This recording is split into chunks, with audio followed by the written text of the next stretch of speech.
Eles foram para Betsaida, e algumas pessoas trouxeram um cego a Jesus, suplicando-lhe que tocasse nele. Ele tomou o cego pela mão e o levou para fora do povoado. Depois de cuspir nos olhos do homem e impor-lhe as mãos, Jesus perguntou: Você está vendo alguma coisa? Ele levantou os olhos e disse: Vejo pessoas. Elas parecem árvores andando. Mais uma vez, Jesus colocou as mãos sobre os olhos do homem. Então seus olhos foram abertos e a sua vista lhe foi restaurada.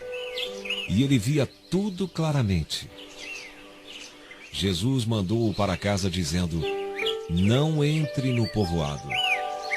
Está lá no livro de Marcos, capítulo 8, versos 22 a 26. Quando pediram a cura do cego,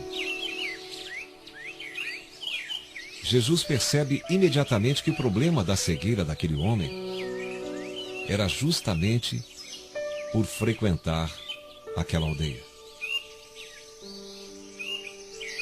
Por esta razão, Jesus o leva para fora da aldeia.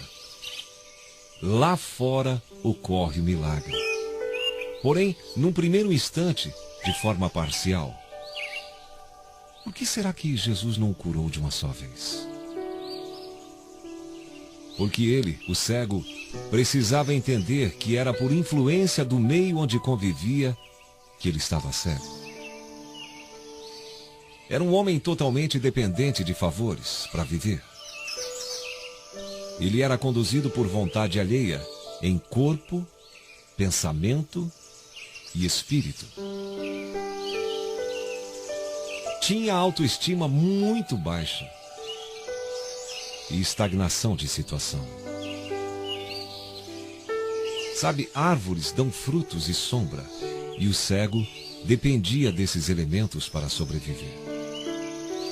Ele encostava-se nas árvores, ou seja, os homens, e alimentava-se deles, vivia à sombra deles. Essa relação era desumana porque o cego se anulava em prol dos favores, ou seja, dos frutos e da sombra dos homens, árvores. Essa visão da vida e de relacionamento precisava ser mudada. Aquela aldeia era uma verdadeira floresta para aquele cego e tinha que ser deixada para trás. Nova vida, nova visão. Ao impor pela segunda vez as mãos e cuspindo-lhe nos olhos, o cego é totalmente curado. Mas aí vem a pergunta: por que Jesus cuspiu em seus olhos? Cuspir é saliva. Sem saliva a boca fica seca e nenhuma palavra é pronunciada. E Jesus não fez diferente com este cego.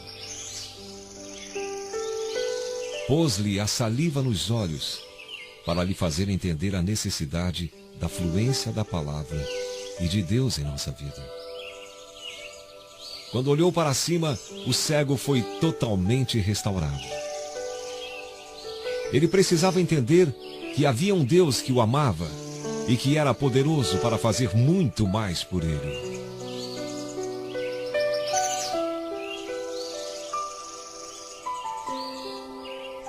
Restaurado em sua autoestima, corpo, pensamento e espírito.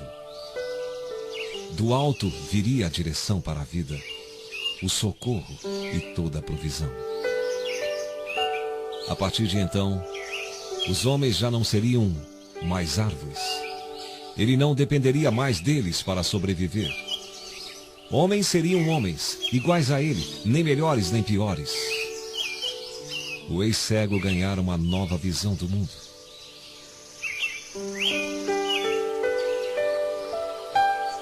E a pergunta nessa manhã, para você e para mim: será que não estamos vivendo em alguma aldeia, em alguma Betsaida espiritual? Betsaida, em hebraico, quer dizer casa da pesca. Uma povoação, uma ilha, ao nordeste da Mar da Galileia, alguns quilômetros de Cafarnaum. Será que não estamos sofrendo influência do meio onde estamos vivendo? E com isso nos afastando da essência de Jesus Cristo? Sabe, querido, minha querida, aquele cego lá de Betsaida, ele não foi cego a vida toda. Ele não nasceu cego. Pois ao ser parcialmente curado, Jesus perguntou o que ele via. E ele respondeu que via os homens como que árvores que andavam. Isso prova que ele não fora cego a vida toda. Pois se o tivesse sido, seria incapaz de fazer qualquer comparação. Como compararia homens com árvores, se jamais teria visto nenhum nem outro? Ao estabelecer a comparação, prova que, em um dado momento da sua vida, ele já tivera a visão. E às vezes é isso que acontece comigo e com você, espiritualmente. Em um dado momento da nossa vida cristã, tivemos visão. Mas ao entrarmos em aldeias, nos deixamos influenciar e perdemos a visão de Jesus Cristo. Aquele cego nem sequer morava lá. E isto é notório, porque ao ser curado, Jesus lhe ordena: vá para casa e não entres na aldeia. Como não ir para casa se ele morasse na aldeia? É claro que isto não era assim. Jesus sabia que aquele homem não morava lá, por isso ordenou: não entres na aldeia. Esta ordenança é como aquela que Jesus disse à mulher adúltera: vá e não peques mais. Precisamos entender que o meio pode ser agente determinante de mudança de caráter. Basta não estarmos com os olhos fixos em Jesus. Sabe, meu irmão e minha irmã, essa palavra é tremenda. Como é que eu posso não me incluir nela?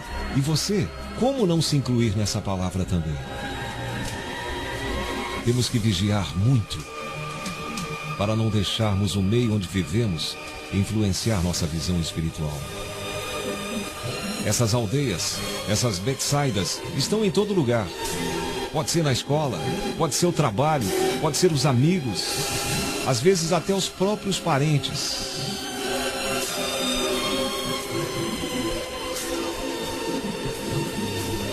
Não desvie o seu olhar da visão que Jesus Cristo tem para você.